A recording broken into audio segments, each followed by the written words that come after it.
Omusumba Pastor Aloysius Bujingo ng'agezaako okukatiriza n'okutegeeza endiga nga Richard bwe yatayamutta wabula Richard yafa nga olw'abatujju mbu abaali bamuzinzeeko.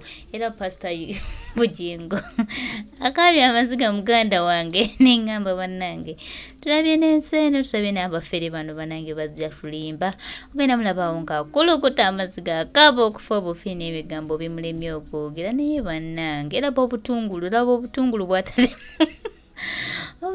bw'atadde mu maaso naye bannange Uganda etulagazaawa bannange omusajja mufere omusajja yattamu n'ebya siriyasi kyokka ali mu kwekaabya obuzigo obw'ekirogo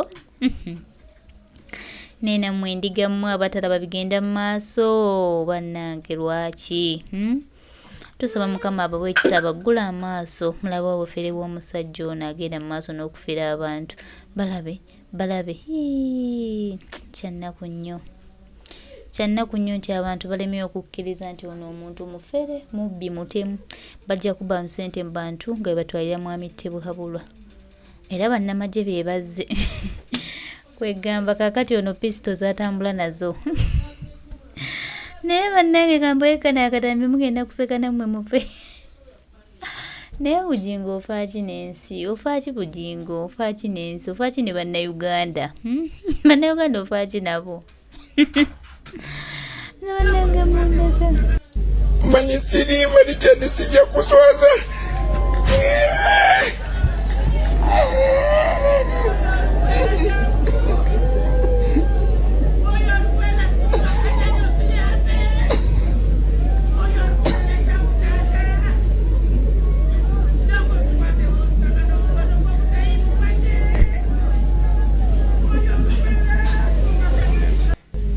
yeye mbeere badde ku kyaki ya Pastor Aloysius Bujingo omusajja omufere ono bannange afeze nange ebyenena mu nsi tebiggwayo naye ekyenena kiri ku Bujingo bannange ekyenena kiri ku Bujingo ofaaki n'ensi lwasi omwana w'abandi wasi omusajja w'abendi olemye okubuulira eggwanga omusajja yafudde atya oli mutulimba twekaabizaako obuziga bwa kirogo mukwano osanze bannayuganda balaba osanze bannayuganda ebintu babitegeera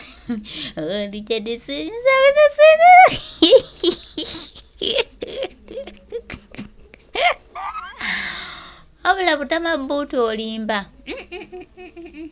bannange weetaaga awaadi mu bulimba kubanga olabika nga obuluddemu naye nga lwaki mba mulimba abantu bagamba ekintu ekituufu nti nze gwe mulaba ndi w'amagye Bujingo najja kubba mu bannayuganda ssente nga bwetwalira Museveni era ffe ne Museveni yeffe abajja abalwanyi abavandimwe se bwaleese ne munnamagye atiisetiise mututiisetiise but your time is coming nakyo mukirowoozeeko mukimanye nti nno bano abantu bannayuganda bemubuzaabuza temugenda babuzaabuza bbanga lyonna era time egenda kujja nga nammwe mulina ofuluma entebe y'obukulembeze bw'eggwanga muyinza olowooza nti muli bulungi muyinza olowooza nti buli kimu ekyammwe kiri fine naye twongera obbajjukiza bano bannayuganda bemuzanyirako baazibula amaaso bannayuganda bategeera tokisobola buzaabuza abantu bbanga lyonna laba abadde akaaba eryo eriiso lyakabye ku maziga era Richard bannange nsigenda kuswaza manyi ani akugambye nti olimba bannange abafere mwesuula mumbi kati ono omufera ne mugambye nti alimba ategedde ali mu kufera bantu nayagala ateekewo obuzigaziga obw'ekirogo tulabye nnyo naye nga bannayuganda baganda bange mikwano gyange nze nnyogera obbajjukiza nti muzibule amaaso twetunulemu tulabe obusajja buno tubuwumuzza tutya kubanga buyinza otufuukira ekizibu mu maaso awo ate akasajja akakalu ne kajja ne katandika okukaabira mu maaso g'abantu era Richard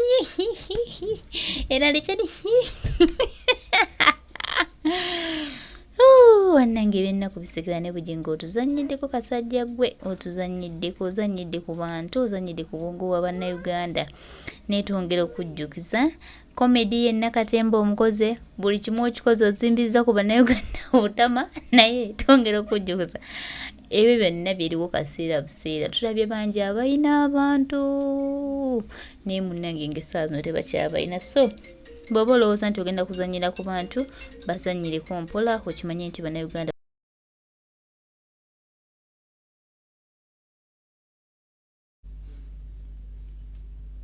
baliye ku bibala by'ekyo Richard kye yayiriddewo omubiri.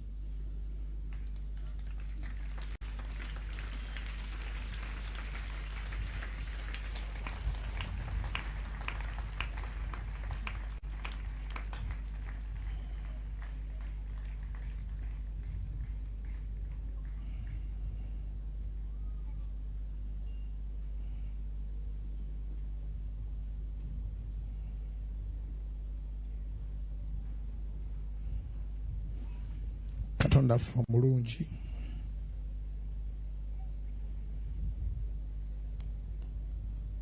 Omukyala wa Richard Muhumuza, Jovia Muhumuza,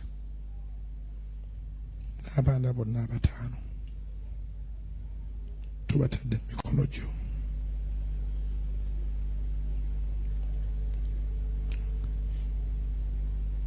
Omuziro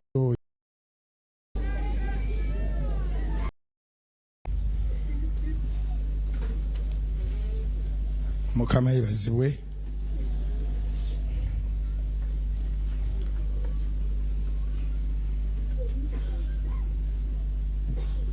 Omusajja abadde ateekawo ekituuti n'ayimirira wano ng'alinga yagenda okubulira n'alaba oba kiteredde. Waali musanyufu yakifiiriridde.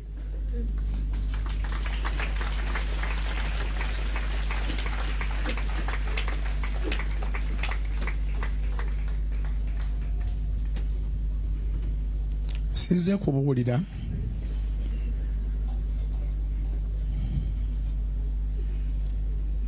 but I have come to celebrate the life of a hero by the names of Richard Muhumuza.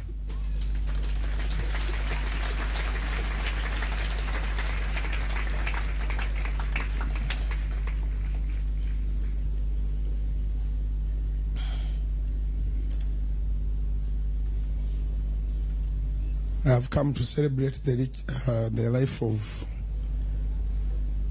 Richard Muhumuza, a life well lived.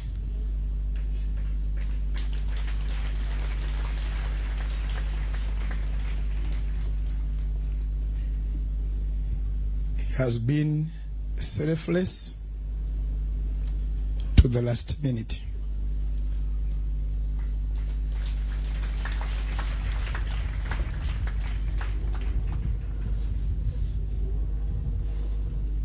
A man of his word,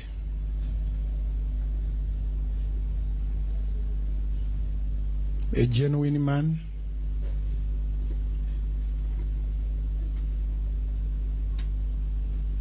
a father of 5 children, a husband of 1 wife,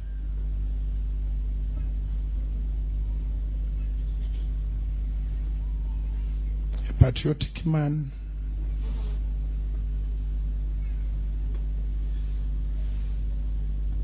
serving God and his country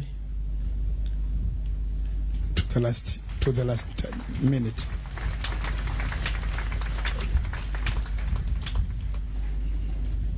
To tell you the truth, I cannot say that goodbye, Richard. Richard will always be with me.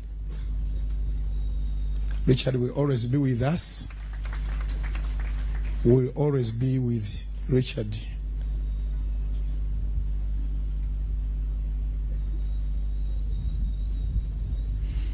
Wow.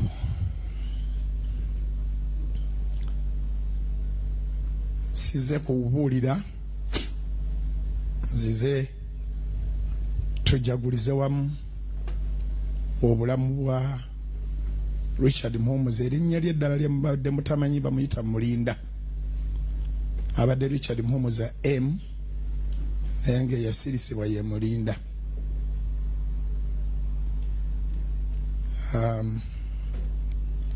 Omusajja omuzira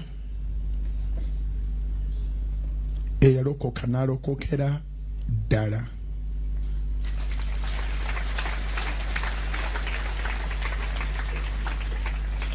Yalokoka n'alokokera ddala. Muganda wange Richard yandeetera okukkiriza nti family si ffe tuzisalawo. Weekanga bwekanzi ng'ozaaliddwa mu family. Naye ate osobola okusalawo ani anaabeera muganda wo. Obeera ne muganda wo oli gwe babakebera mu musaayi nga muganda wo, naye n'obeera ne muganda wo gwe weerondera mu mutima gwo. So Richard abadde muganda wange yannonda, nange ne mmulonda mu mutima.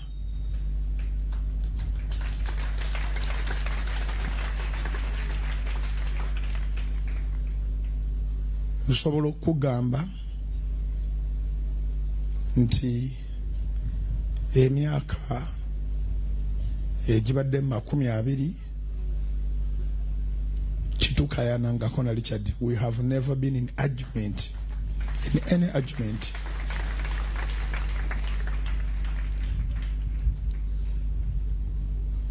Wabula yabadde amanyi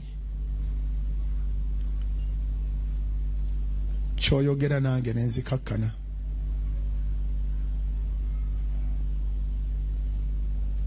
Yabadde amanyi engeri gyanzikakkanya. Okwagala kwa Richard tekusangika.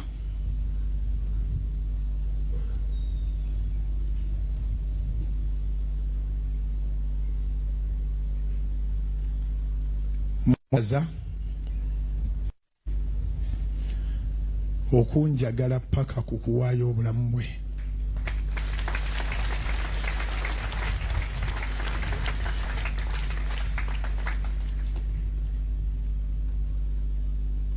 Richard yaŋŋamba nti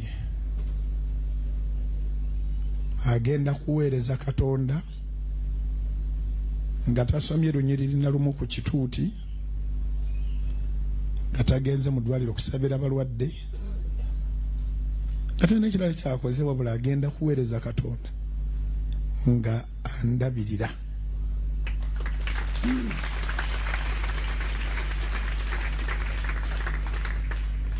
Nyina omukyala afaayo ennyo Susan Makula, naye asobola naye okujulira Richard. Richard yabadde amanyi obuguwa bw'engatto zange bwe buli, yamanyi sando zange kuba ndi muntu wa sando, yamanyi stokisi zange, yamanyi engatto zange, yamanyi obutambaala buno bwonna bwe nkozesa. Richard nga yamanyi buli kintu. Richard nga yamanyi buli kintu.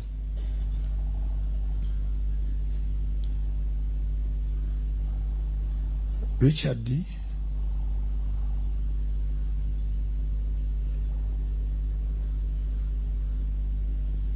yaŋŋamba emyaka 10 egiyise nga tutandise Batifale, kati batandise House of Prayer, kati gigenda kwera 13.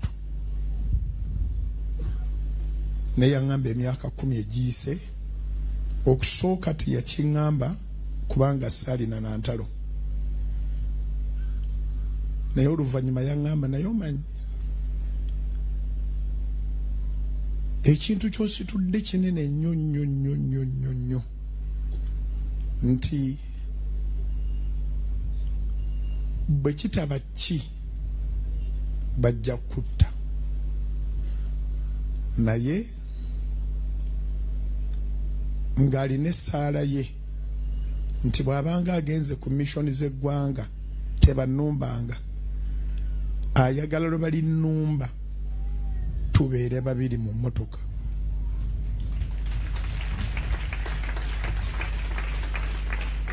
Nga nkisazaamu mukyala wakimanyi, abaana bakimanyi, ayagala tubeere babiri mmotoka le balinnumba lwonna. Era nga ngamba Daddy, agali b'amasasi 10, 9 nja gatwala, limu lye liri kutta. Agamba agali beera amasasi nga 10, ago matono ago njagga twala gonna nembuuza Richard oyogera biki Richard nangamba nti Mukama yakuyamba nakubika amaaso wandibadde n'amalala tomanyi kyoli tomanyi kyogasa abavubuka tomanyi kyogasa ggwanga tomanyi kyogasa mu bwakabaka bwa Katonda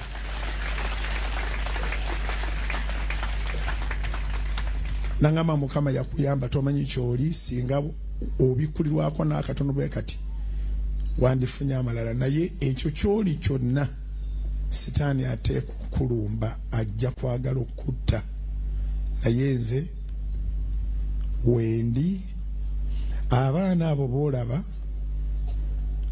nga ne bw'aba afunye liivu ye ku budde bwe ku ssaawa 10 ekinaana kyange abiri ge ga famire ku ssaawa 10 ekinaana kiba kyange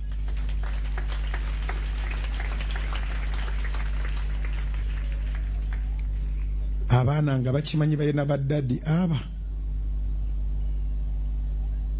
naye engeri gye nnyina tayito ya pasita omwana bw'atannamusanga ampita dadi ampita pasita naye nga kiri okay era twava bulungi ewaka nga tumaze okubuuziganya famire eri wamu omukyala yazaala omwana omulenzi abadde n'abaana abawala 4 Mukama ne tumusaba wano n'abawa omwana w'obulenzi era ye mwana wa myezi 2 kati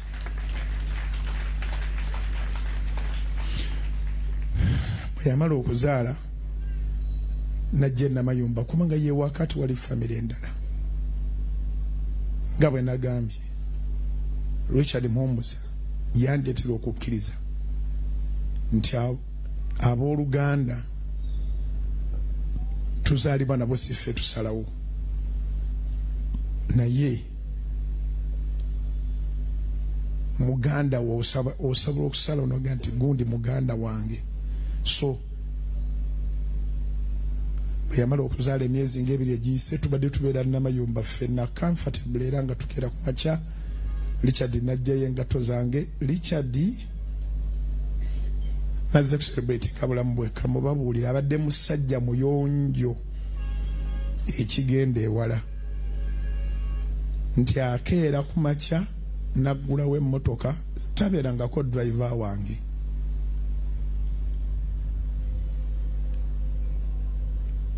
naye Richard emmotoka omugitadde bwabanga lw'ebisooto bingi ng'agivuga n'agijjawo n'agiteeka ewantu nga waka okuba agenda so babadde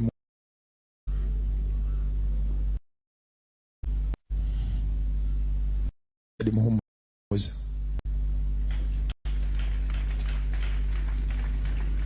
balina kusabira obulamu bw'okubeera tusonyiwa ebibi byaffe kingdom come in your life so akaseera kano kyebava bakayita trying moment kubanga oba oli mu kugezesebwa kati ekibuuzo ekiri mu ggulu nti abakristaayo b'e Kanani banaayita okugezesebwa kuno ku lwaffe tetuyinza naye ku lwa Katonda tujja kuyita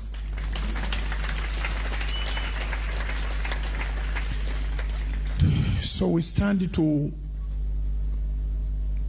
honor God, to honor the word of God, to forgive whoever has done anything, because we have learned that Jesus did not come for the righteous but sinners to repentance, and for every sinner to repent there is an intercessor. Every sinner to repent there is byebyo ebibadde mu church olunaku olwaleero wano wa Pastor Aloysius Bujingo era ng'akombye kwerimu anaategeeza endiga ze nti Pentagon basooke babireke kadde kakujjukira Richard kwe gutyo omwaka 2024 agenda gumalako ng'omutima gwe si mutereefu anti ali mu kujjukira Richard kwegamba mu ababanja Pentagon tongera obajjukiza nti mwewummuzeeko omusumba si mutereevu mu mulinda amala okutereera. Tuwonyeebonye ne Bujingo, omuntu alabye ne Bujingo, omuntu abonyeebonye ne Bujingo bannange. Naye nga Bujingo ofa kinensi. Omuntu abonyeebonye ne Bujingo, omuntu abonyeebonye Bujingo. Bujingo alimba, Bujingo afera. Bannange baganda bange ebityo bibadde wano kuwa Pastor Bujingo naye amaziga gabadde mangi.